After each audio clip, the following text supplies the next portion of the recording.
En primer lugar, déjeme darle una noticia. La vida familiar no es perfecta. ¿Cuántos han tenido una experiencia de vida en familia llena de perfección? Donde todo siempre ha sido bueno. ¿O será que en su familia, posiblemente similar a la mía, ha habido problemas? En la mía sí. Y en la Biblia vieras también. ¿Cuánta gente en nuestras familias ha tomado, o cuántos de nosotros hemos tomado malas decisiones? Decisiones no solamente de que, uy, qué chapa, ¿verdad? Y aquí estoy hablando más algo que perder plata o que algo se eche a perder. Sino estoy hablando de esas decisiones que hieren a otros, que lastiman a otros, que hacen daño y que por no resolverse carcomen la vida familiar. ¿O cuántos en su familia no tendrán esos personajes que, como decimos por acá, que en Alajuela debe haber mucha gente así? Como dice la expresión, que se para el sol a verlos. La vida familiar no es perfecta. Hoy vamos a hablar de un personaje cuya familia no era perfecta. Él no era perfecto tampoco. Dice la Biblia en Génesis 37, versos 1 y 2, dice así: Jacob se estableció en la tierra de Canaán, donde su padre había residido como extranjero. ¿De quién era hijo Jacob? ¿De quién? De Isaac. ¿Quién era el abuelo de Jacob? Abraham, el que caminaba con Dios, el que era amigo de Dios, el que su fe le fue contada como justicia. Isaac, el chico aquel que estuvo sobre el altar de sacrificio en el monte, que literalmente casi que llegó a ver el cuchillo sobre su pescuezo, cuando seguro sonó algo: papá, ¿qué es aquello que se está moviendo? No me interrumpas, te voy a sacrificar. Y Dios le dijo: no, suave, suave. Aquel hombre que de niño fue salvado por el Señor de no ser sacrificado, porque era el hijo de la promesa. La promesa de Abraham que pasó a Isaac, y de Isaac pasó ¿a quién? ¿Y quién era el mayor? A Esaú. Es familia. O sea, es que si usted se pone a ver la familia de Abraham, la de Isaac y la de Jacob, ahí nos llevaríamos como 3 sesiones hablando solamente de los pecados hasta ahí. Una familia imperfecta, pero gente que había sido escogida por Dios para cumplir sus propósitos en la tierra, que era de ser de bendición para todas las familias de la tierra. Y ahí está Jacob en la tierra prometida, en la tierra de Canaán. Y dice así: esta es la historia de Jacob y su familia. Y es una historia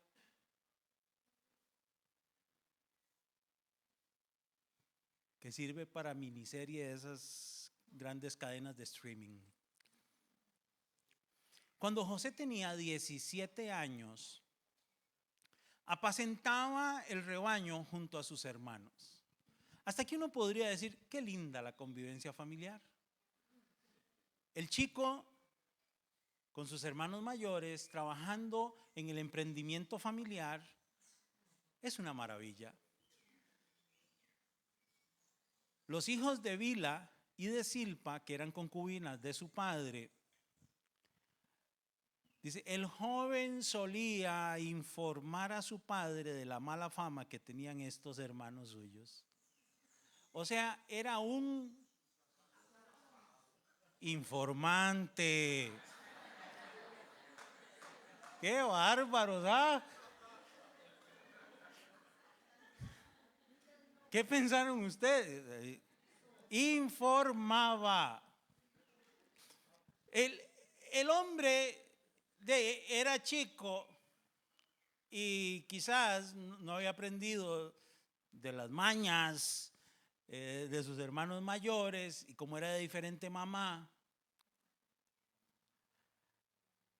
¿Cómo? Una familia, hijos de diferentes mamás. Sí, hagamos un censo voluntario. Un censo voluntario. ¿Cuántos aquí tenemos hermanos o hermanas de diferente mamá?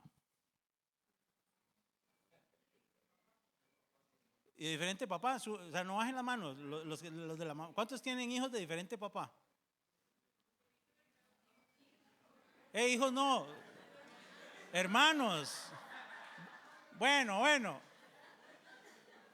Perdón si expuse a alguien.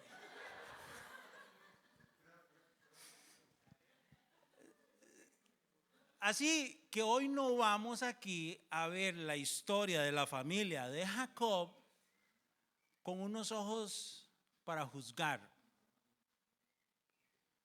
Porque ve que en casi todas las familias pasa. Y esto no es para justificar ningún pecado,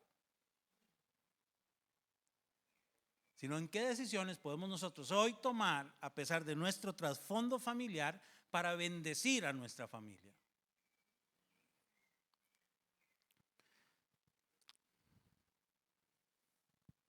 Versos 3 y 4. Israel, recuerde, Dios le cambió el nombre a Jacob. Ya no te llamarás Jacob, ahora te llamarás Israel. Israel. El que le da el nombre a la nación que Dios escogió para ser de bendición a todas las naciones de la tierra, lo cual se cumple en Jesucristo, ¿verdad? Israel amaba a José más que a sus otros hijos, porque lo había tenido en su vejez. Y obvio, habían celos de los hermanos mayores hacia el menor, porque a los mayores les tocó trabajar más duro, les tocó sacrificarse, y quizás les tocó llevar más palo que el menor. Por eso mandó que le confeccionaran una túnica muy elegante. O sea, poco sabio don Israel. Viendo sus hermanos que su padre amaba más a José que a ellos, comenzaron ¿a qué? A odiarlo, y ni siquiera lo saludaban. Yo no sé cuáles son las razones que pueda haber en su familia nuclear. No porque sean así como superpoderosos, sino, o sea, su familia, el círculo más íntimo de su familia o la familia ampliada. Pero no es extraño hoy en día encontrar personas que sienten odio y ni siquiera saludan a los miembros de su propia familia.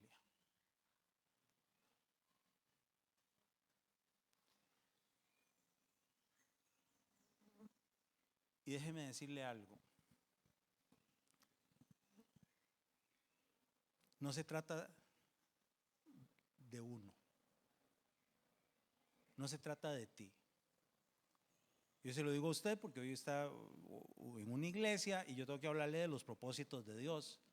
No se trata de usted. Es acerca del propósito de Dios para su vida y a través de su vida. La historia no se trata acerca de José. Se trata de lo que Dios quería hacer, sí, en la vida de José, pero sobre todo en la vida de una familia que Dios había escogido para hacer bendición a todas las familias de la tierra.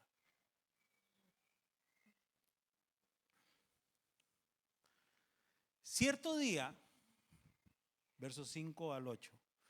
José tuvo un sueño y cuando se lo contó a sus hermanos, vea, es que a veces uno hereda lo de los tatas. Uno cuando es chiquillo uno dice, no, yo no voy a cometer los mismos errores que mis papás. Y termina uno metiendo los escarpines y más adentro, metiendo la pata. Se lo contó a sus hermanos. Israel había sido poco sabio porque lo trataba con preferencias. Era como en aquellos tiempos en que yo fui adolescente, que todavía vendían las tenis Bilsa. Algunos se acordarán de las tenis Bilsa, algunos que tienen más de 200 años. Y era como que a todos los hermanillos les calzaran con Bilsa. Y conste, para comprar Bilsa no era cualquiera. Es más, le voy a poner unos zapatos una escala abajo de los Bilsa. ¿Cuántos se acuerdan allá por los 80s que se habían popularizado unos zapatillos que eran una suela así delgaditilla y con una telilla que les decían los chinos? O sea, y entonces la gente creía que era Bruce Lee, ¿verdad? Seguro. Los famosos chinos. Y todo el mundo andaba por eso. ¿Por qué? Porque eran baratísimos. Bilsa o chinos. Pero al menor le compraron en aquel entonces Nike. Unas bracos así para rajar. Son bracos. Pero bueno, ahí los más jóvenes busquen en productos antiguos de Costa Rica, ¿verdad? Pero José también, poco sabio, dice, y estos le tuvieron más odio todavía, pues les dijo, présteme atención, que les voy a contar lo que he soñado. Resulta que estábamos todos nosotros en el campo atando gavillas. De pronto mi gavilla se levantó y quedó erguida, mientras que las de ustedes se juntaron alrededor de la mía y le hicieron reverencias. Sus hermanos replicaron, ¿de veras crees que vas a reinar sobre nosotros y que nos vas a someter? Y lo odiaron aún más por los sueños que él les contaba. O sea, tras de que era el preferido rajón,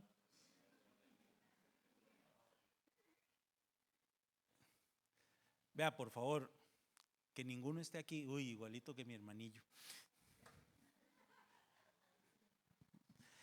37 versos del 9 al 11. Después José tuvo otro sueño y se lo contó a sus hermanos. Les dijo, tuve otro sueño en el que veía el sol, la luna y 11 estrellas me hacían reverencias.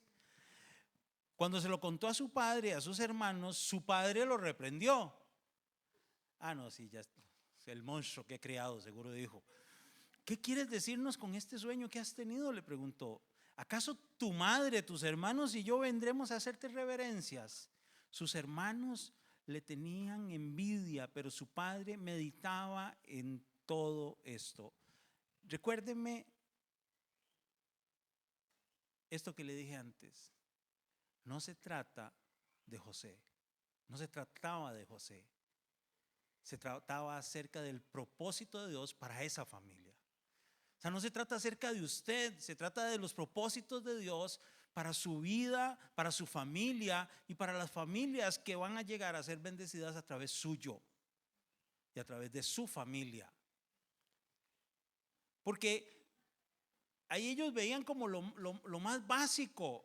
Y hay gente que viene a la iglesia así, que mientras yo crea que estoy bien con Dios y Dios me esté bendiciendo y prosperando, todo está bien. Y no nos preguntamos cuáles son los propósitos de Dios para nosotros y nuestras familias. Y la primera decisión de la que yo hoy quiero hablar es la decisión de honrar a Dios viviendo en integridad. Usted y yo sabemos qué pasa en la historia. Sus hermanos ven una oportunidad de deshacerse de un soñador.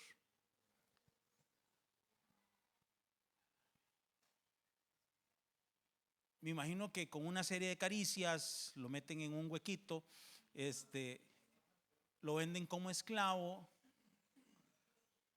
Vea qué resumen más bonito estoy haciendo. Léase esos capítulos de Génesis. Y siendo esclavo, llega a dar a la casa de un señor llamado Don Potifar. Y no recuerdo quién fue el que dijo hace unas semanas, y doña Potifara.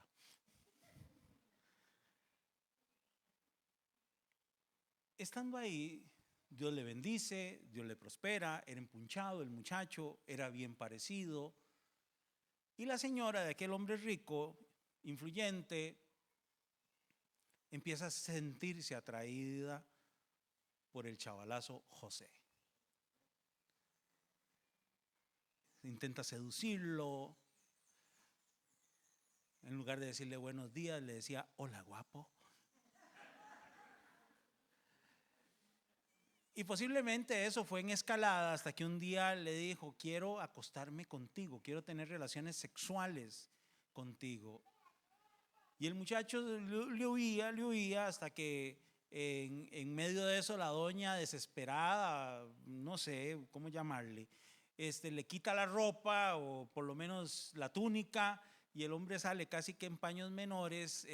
La doña hace un escándalo porque jamás se podía saber que era la doña la que lo estaba acosando, porque iba a perder mucho la señora, ¿verdad? Un divorcio sin derecho a nada, seguro, en el mejor de los casos.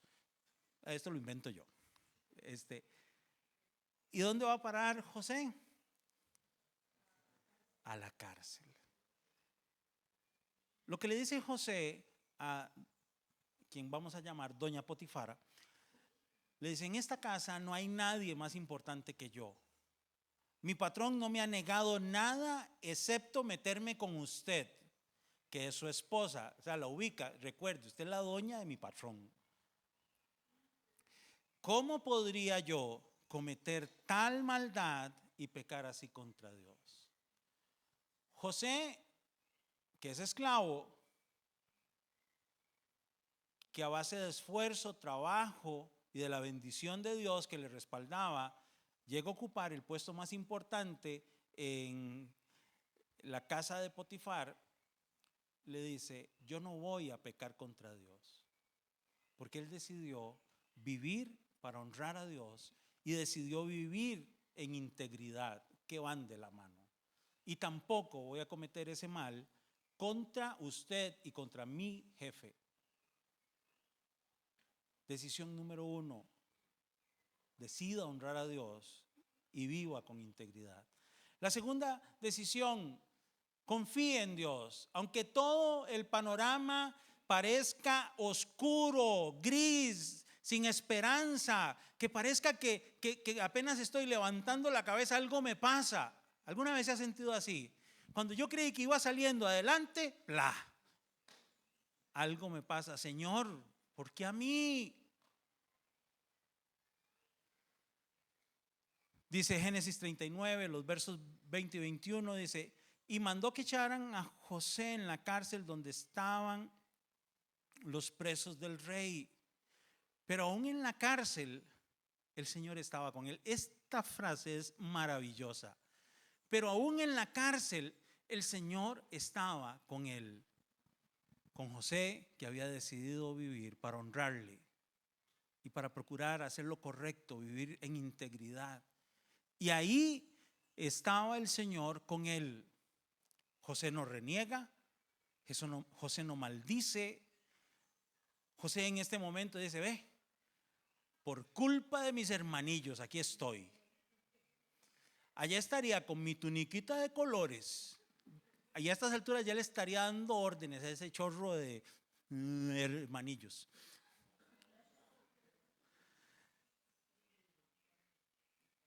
Pero aún en la cárcel el Señor estaba con él y no dejó de mostrarle su amor. Aún en los peores episodios de tu vida, déjeme decirle que Dios está a tu lado y quiere mostrarte y te muestra día a día su amor. No importa cuál sea la crisis, no importa cuál sea el problema, no importa si es por culpa de otros o simplemente Dios lo permitió que estuviéramos ahí o que estemos ahí. Pero Dios no deja de estar con nosotros, ni deja de mostrarnos su amor, porque Él tiene propósitos que trascienden más allá de lo que yo con mi vista puedo ver en el día a día. Hizo que se ganara la confianza del guardia de la cárcel.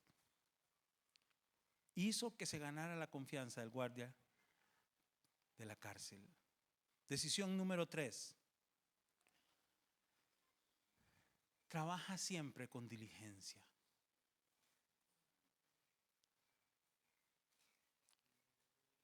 Esa es una de las decisiones que pueden traducirse en un beneficio, un bienestar y una forma de Dios de bendecir a tu familia, no solo a ti. Porque hay gente que cuando empieza a prosperar se olvida de los suyos. Y aún que no tenga mucho, pero aún teniendo más que los demás de nuestra familia, cerramos nuestros oídos, tapamos nuestros ojitos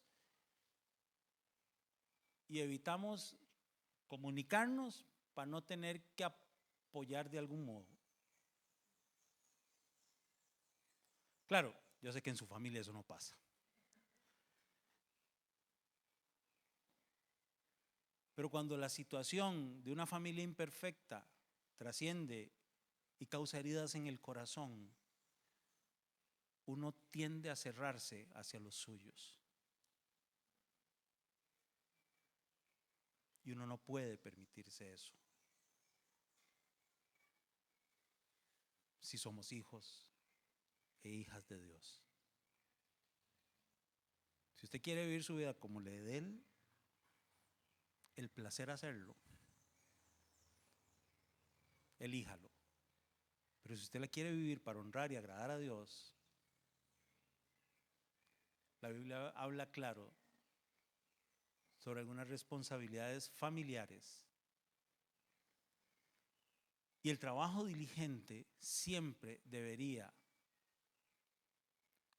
cuando dé fruto, sea poco o sea mucho, ser un instrumento para edificar y bendecir a nuestras familias. Génesis 39, 2 al 4. Ahora bien,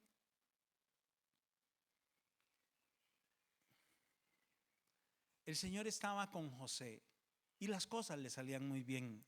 Mientras José vivía en la casa de su patrón egipcio, este se dio cuenta de que el Señor estaba con José y lo hacía prosperar en todo. José ganó la confianza de Potifar y este lo nombró mayordomo de toda su casa y le confió la administración de todos sus bienes.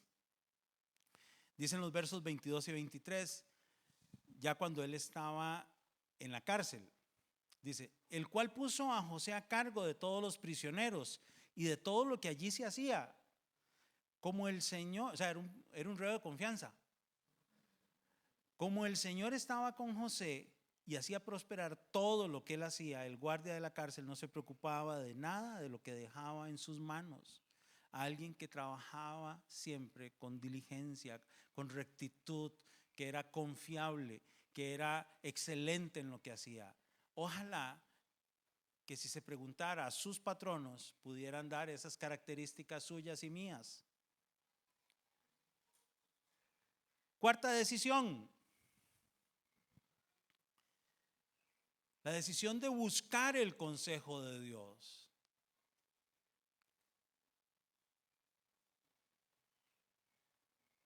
Y usted me dirá, Sherman, pero ¿esto qué? ¿Y la familia? Es que nosotros no vamos a poder ser de bendición en nuestro hogar mientras que aquí no hayamos tomado las decisiones correctas.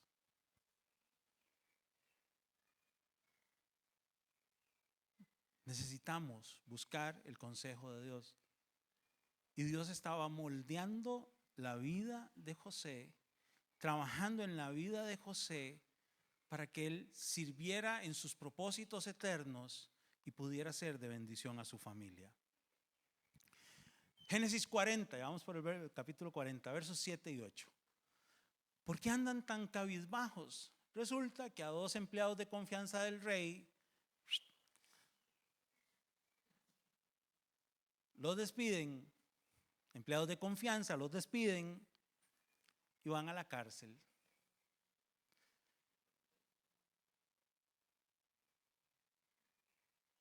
Y José viene y trata de animarlos. ¿Dónde estaba José?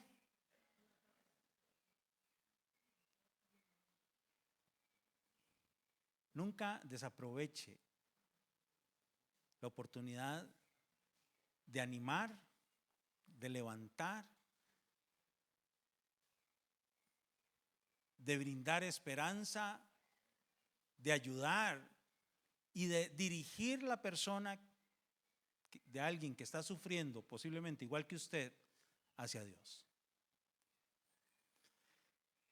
Los dos tuvimos un sueño, respondieron. Y no hay nadie que nos lo interprete. Claro, si no hubieran estado en la cárcel, hubieran estado cerca del palacio, con todo el personal del palacio, posiblemente ahí en alguno de los pasillos del palacio, en un jardín, pudieron haberse acercado y le hubieran dicho, mira, alguno de los expertos, magos, adivinos y todos esos del faraón, le hubiera dicho, hey, ¿por qué no me ayudas con un sueñillo? Bueno, usted sabe que el colegio de adivinos me exige que yo le cobre la tarifa, pero usted como es compa, yo lo ayudo. Pero estaban en la cárcel, no había nadie a quien acudir. Pero es que nosotros los cristianos siempre tenemos que estar dispuestos a apoyar a otros. Porque usted y yo sí conocemos al que puede traer respuestas de vida.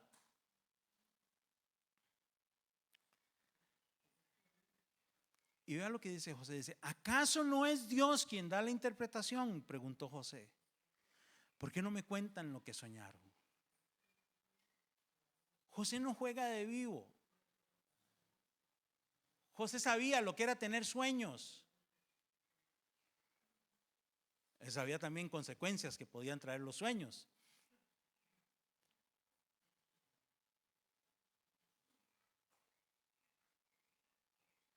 A José le tomó años poder entender qué significaban los sueños que él tuvo de adolescente, por los cuales hasta su papá lo regañó. Uy, muchacho, ¿para qué le pagué a hacer esa túnica multicolor con las salidas que me sale ahora? Esto me lo imagino yo. ¿Por qué no me cuentan lo que soñaron? Y les da la interpretación. Para uno era buena, para el otro no tanto. 2 años más tarde, el faraón tuvo un sueño. ¿Y dónde seguía José? En la cárcel. Habrá pruebas, habrá luchas, habrá circunstancias que tendremos que enfrentar por mucho más tiempo del que deseamos. Y que no podemos dejar de confiar en Dios y dudar, Señor, para esto vine yo a tus pies. No era que me ibas a bendecir. 2 años.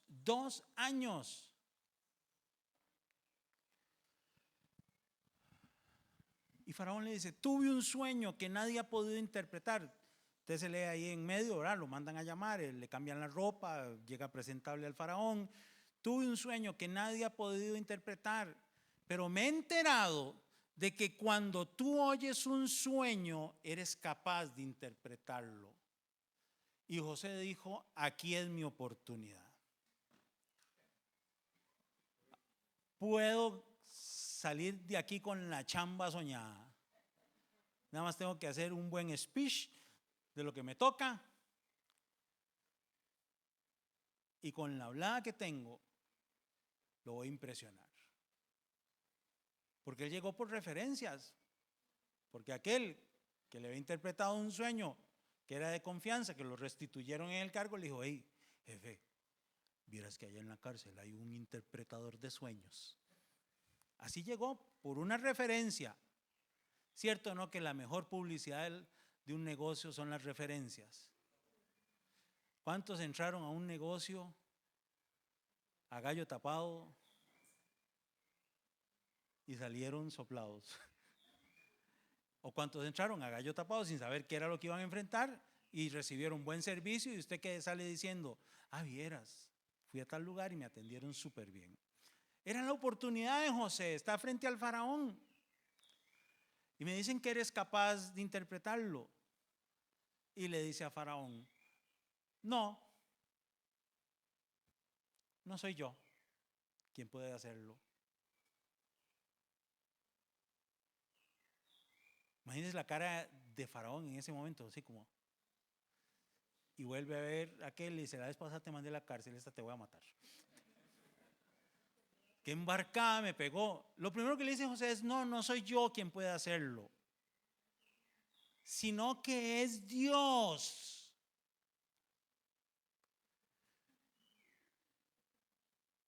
En Egipto el faraón era considerado ¿qué? ¿Se acuerdan después lo que le pasó a Moisés cuando llegó diciéndole a faraón que Dios le había mostrado que tenía que dejar ir a Israel? Unos más de 400 años después de la historia de José.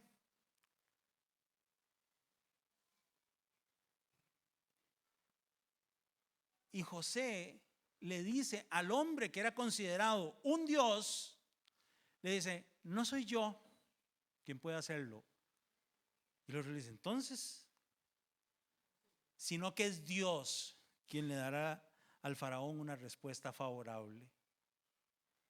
O sea, le está diciendo en su propia cara que el Dios verdadero es el que verdaderamente le puede dar una respuesta. Al que era idolatrado por miles de miles, le dice, entre paréntesis, ¿verdad? No directamente, indirectamente, faraón, usted es un ser humano. Dicen que usted es Dios y no puede interpretarse su sueño, pero el Dios verdadero en el que yo creo, ese sí se lo puede interpretar. Recuerda lo que dice Romanos 8:28. Ahora bien, sabemos que Dios dispone ¿qué? Todas las cosas para el bien de quienes lo aman, los que han sido llamados de acuerdo con su propósito. Capítulo 41, versos 41, 43, porque José le dice qué significaba el sueño y le dice, así que el faraón le informó a José, mira, yo te pongo a cargo de todo el territorio de Egipto. De inmediato el faraón se quitó el anillo oficial y se lo puso a José, hizo que lo vistieran con ropas de lino fino y que le pusieran un collar de oro en el cuello. Literalmente pasó de la cárcel al palacio. De ser ayudante del carcelero a ser gobernador de Egipto. Después lo invitó a subirse al carro reservado para el segundo en autoridad y ordenó que gritaran, inclínense. Fue así como el faraón puso a José al frente de todo el territorio de Egipto. Versos 56 y 57 del capítulo 41. Cuando ya el hambre se había extendido por todo el territorio y se había arreciado. Recuerden el sueño de las 7 vacas gordas, las 7 vacas flacas, 7 años de abundancia, 7 años de escasez. José fue quien lo interpreta y faraón dijo, nadie mejor que este hombre, que Dios lo bendice, que lo prospere en su trabajo, puede ayudarnos en esta crisis. Además, dice, había arreciado, José abrió los graneros para vender alimento a los egipcios. Imagínense, tenía reservas suficientes para Egipto y para las naciones vecinas y empezaron a vender alimento porque era un gran administrador José. Un día estos vamos a hablar de esa otra parte en la historia, así que no se la pierdan. Dice, además de todos los países llegaban a Egipto para comprarles alimento porque el hambre cundía ya por todo el mundo. Yo creo que de ahí tuvo que haber salido el dicho de que el que guarda siempre tiene. Así que si hay momentos de abundancia, ahorre y comparta. Decisión número 5. Decide perdonar y servir a tu familia. Ve el proceso en el cual Dios trae a José por años, moldeando su corazón y preparándolo para este momento que era el momento crucial en la vida de José, el propósito por el cual Dios le había escogido y de lo que Dios le había intentado hablar muchos años atrás. Solo en Egipto para este momento pudieron haber pasado más de 10 años fácilmente. Porque ya el hambre había empezado a arreciar. Dice el capítulo 42, versos 1 y 2, cuando Jacob se enteró de que había alimento en Egipto, les dijo a sus hijos, ¿qué hacen ahí parados mirándose unos a otros? ¿Se acuerda hace 3 años? Voy a pasar como de lo sublime a lo más bajo. Bueno, hace 3 años con la pandemia, que de un pronto a otro, y no sé, yo nunca lo entendí, en todo el mundo hubo una búsqueda desenfrenada de papel higiénico. O sea, la gente en lugar de buscar qué comer, buscó lo otro. Y posiblemente usted fue de los que envió o recibió un mensaje así, en tal lado hay papel. ¿Y qué hacía la gente? Mientras se podía, iba a buscar. Hace unas semanas atrás, que es que la famosa crisis de la mantequilla.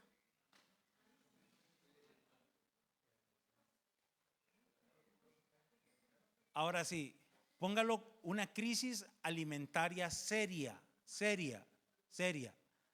Un hambre mundial, una hambruna mundial. Y Jacob se entera que Egipto tiene almacenados alimentos. Y le dice a sus hijitos que debían ser ya unos rocazos. Dice, ¿por qué están haciendo aquí parados, mirándose unos a otros? He sabido que hay alimento en Egipto. Vayan allá y compren comida para nosotros, para que no muramos, sino que podamos sobrevivir.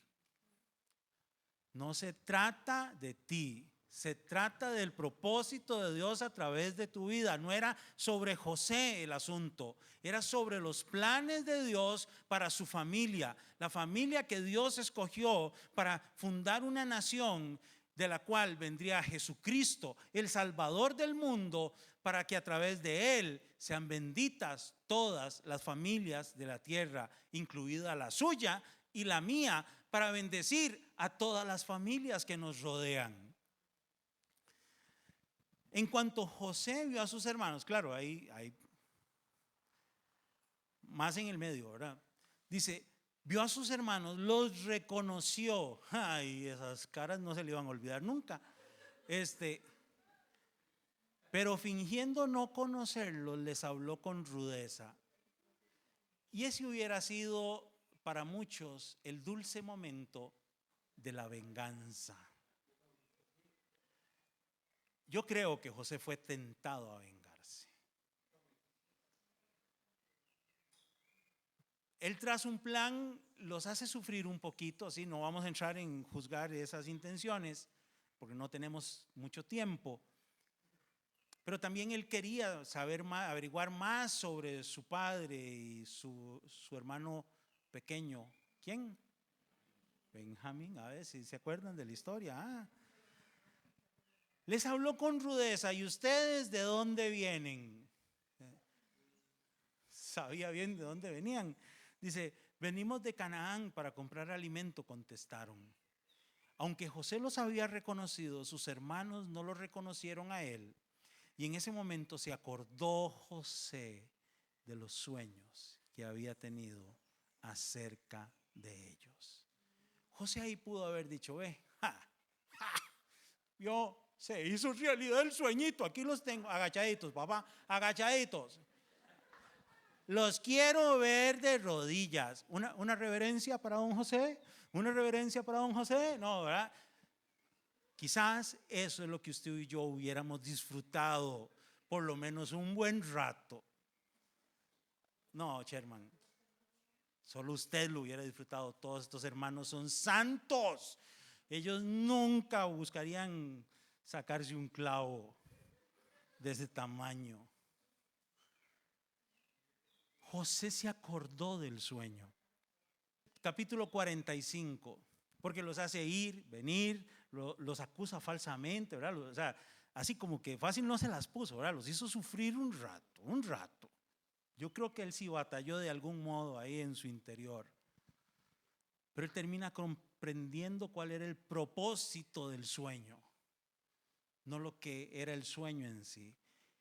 45, capítulo de Génesis, versos 1 y 2. José ya no pudo controlarse delante de sus servidores, así que ordenó que salgan todos de mi presencia, y ninguno de ellos se quedó con él. Cuando se dio a conocer a sus hermanos, comenzó a llorar tan fuerte que los egipcios se enteraron, y la noticia llegó hasta la casa del faraón. Ve que faraón tenía informantes también. Y les dice: yo soy José, les declaró a sus hermanos. Vive todavía mi padre. Pero ellos estaban tan pasmados que no atinaban a contestarle, porque ellos también tuvieron que haberse acordado del sueño y hubieran dicho: ay,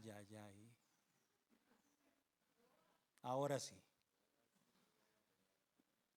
Si con solo venir aquí ya viene uno arriesgándose, ahora sabiendo que el que nos tiene que atender es don José, el de la tuniquita, que sí, se la despedazamos. No obstante, José insistió: acérquense. José llora, les dice: yo soy José, su hermano. Y les dice: acérquense. Cuando ellos se acercaron, él añadió: yo soy José, el hermano de ustedes a quien vendieron a Egipto.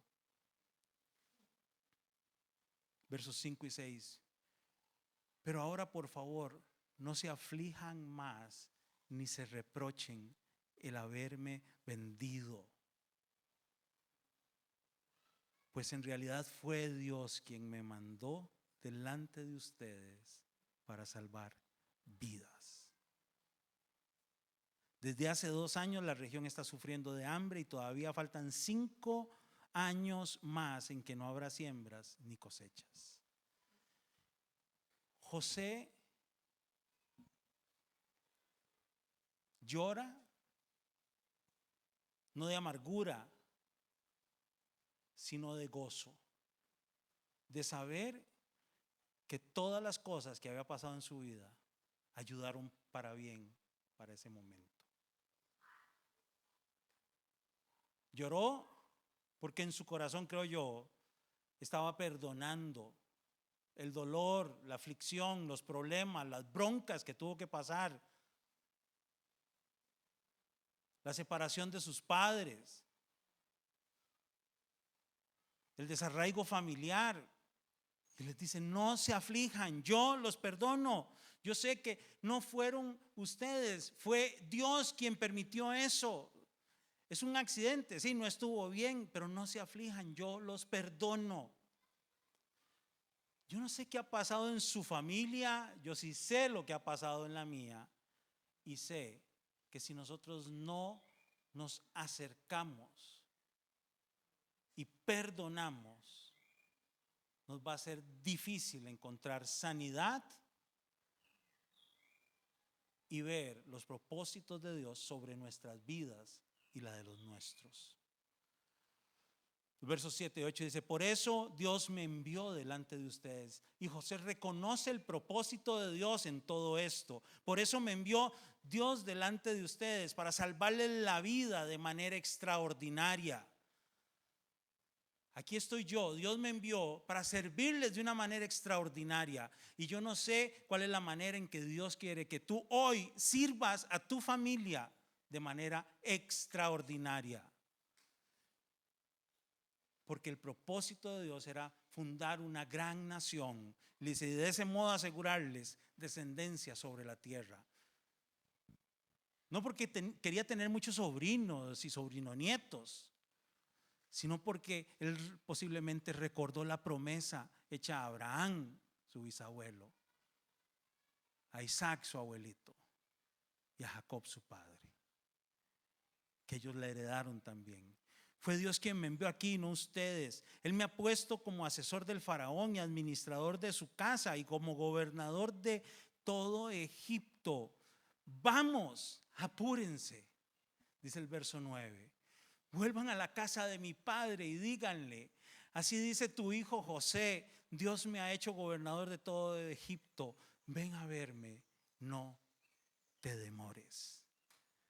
Los versos 10 y 11 dice, vivirás en la región de Gosén, cerca de mí, con tus hijos y tus nietos. Dios restaurando una familia, Dios restaurando relaciones, Dios bendiciendo, y con tus ovejas y vacas y todas tus posiciones. Yo les proveeré alimento allí, porque aún quedan 5 años más de hambre. De lo contrario, tú y tu familia y todo lo que te pertenece caerán en la miseria.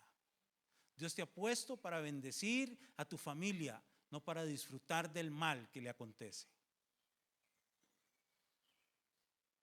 Y abrazó José a su hermano Benjamín y comenzó a llorar. Y Benjamín a su vez también lloró, abrazado a su hermano José.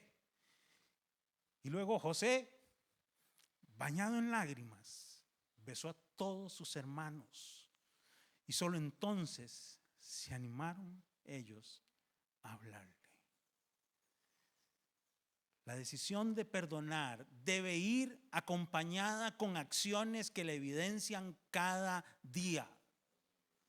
No hay verdadero perdón si no hay acciones que lo demuestren. Y José lo demostró. En Génesis 50, dicen los versos 15 al 17, dice, al reflexionar sobre la muerte de su padre, Jacob acababa de morir, los hermanos de José concluyeron, tal vez José nos guarde rencor y ahora quiera vengarse de todo el mal que le hicimos. ¿Sabes que mientras papi estuvo vivo, seguro para no causarle un colerón?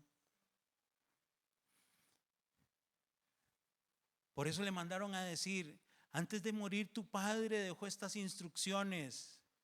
Díganle a José que perdone. José ya había perdonado.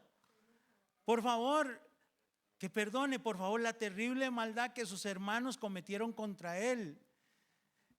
Así que por favor, perdona la maldad de los siervos del Dios de tu padre. Y cuando José escuchó estas palabras, se echó a llorar. Y luego sus hermanos se presentaron ante José, claro, le mandaron a decir, ¿verdad? Va a ablandarlo, ¿verdad? Según ellos. Pero lo que había ocurrido en el corazón de José venía de Dios y era perfecto. Y ellos se inclinan delante de él y le dicen, aquí nos tienes, somos tus esclavos. No tengan miedo, les contestó José. ¿Puedo acaso tomar el lugar de Dios? No me toca a mí juzgarlos. Yo solamente soy el hermano que Dios usó para bendecirlos en este tiempo. Quizás tú seas el hermano, el primo, el nieto, el padre, el tío que Dios quiere usar para bendecir en este tiempo de una crisis familiar terrible que hay en el mundo, para bendecir a tu familia. Es verdad que ustedes pensaron hacerme mal, pero Dios transformó ese mal en bien para lograr lo que hoy estamos viendo, salvar la vida de mucha gente. Así que no tengan miedo, yo cuidaré de ustedes y de sus hijos. Y así, con el corazón en la mano, José los reconfortó. Es que la decisión de perdonar y servir requiere dar el primer paso, que es acercarse.